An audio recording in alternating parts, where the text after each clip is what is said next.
Mei 2024, bencana banjir mencapai 94 kasus tersebar di 25 kabupaten kota yang mengakibatkan rumah rusak ringan sampai berat, korban jiwa, dan 137.153 orang terdampak serius. Pertanyaannya, apa strategi saudara untuk menyelesaikan persoalan tersebut? Waktu Anda 2 menit dimulai saat Anda berbicara. Jawa Barat sesuai dengan pendapat para pakar berada dalam ring of fire, artinya berada dalam cincin api bencana, dan diantaranya juga adalah bencana banjir. Oleh karena itu kita harus memiliki yang pertama adalah kajian peta bencana di Jawa Barat. Di mana yang sering terjadi banjir, di mana yang sering terjadi gempa, di mana yang sering terjadi bencana-bencana yang lainnya.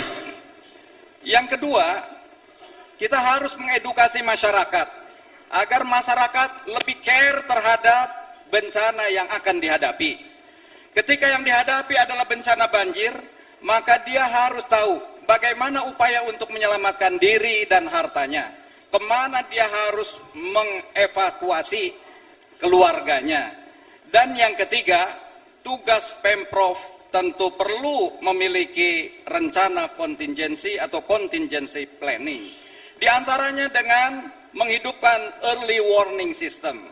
Saya tinggal di Bekasi, seringkali menghadapi bencana-bencana banjir, yang salah satu kebijakan pemerintah Kota Bekasi sebagai early warning system, kita menempatkan petugas di P3C, pertemuan Cikeas, itu sungai itu diberikan petugas orang yang menginformasikan ketinggian air, sehingga ketika ketinggian itu betul-betul terdeteksi, maka jarak air sampai ke Kota Bekasi ini memerlukan waktu tempuh 6 jam, sehingga dari situ masyarakat diinformasikan melalui radio, melalui HP, melalui informasi-informasi dalam berbagai hal, sehingga kemudian masyarakat paham dan bisa menyelamatkan harta diri sehingga mereka bisa selamat semuanya.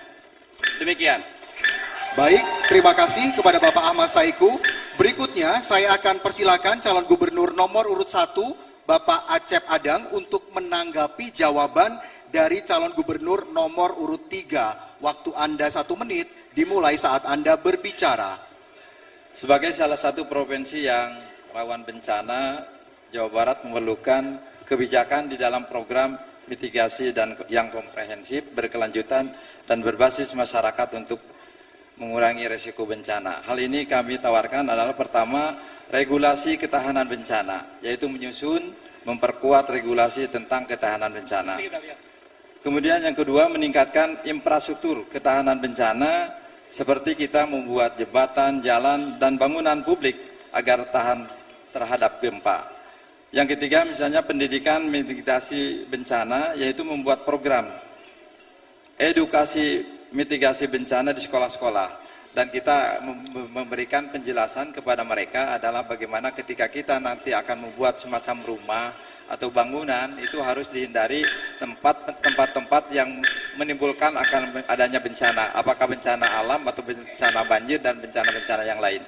Kemudian yang terakhir adalah teknologi untuk mitigasi bencana. Waktu Anda habis. Terima kasih. Selanjutnya kami persilakan Bapak JJ Wiradinata, calon gubernur nomor urut 2, menanggapi jawaban dari cagup nomor urut 3. Waktu Anda 1 menit dimulai dari Anda berbicara. Iya, setiap tahun triliunan rupiah kita gelontorkan, provinsi, kabupaten, kota. Setiap tahun lembaga-lembaga penanganan kerusakan lingkungan kita lakukan, kita turunkan sebaik-baiknya. Tetapi yang terjadi, seminggu hujan, banjir tetap ada. Sebulan kemarau, kekeringan melanda kita. Maka tentu harus ada upaya-upaya yang luar biasa. Penguatan dan revitalisasi kelembagaan menjadi harus titik yang paling menentukan. Yang kedua, tentu kita harus juga membuka diri dengan kesadaran yang luar biasa. Apakah pengolahan hutan? Apakah kelolaan lingkungan sekarang sudah menitipberatkan kepada aspek ekologi dan keseimbangan atau hanya keperluan bisnis semata.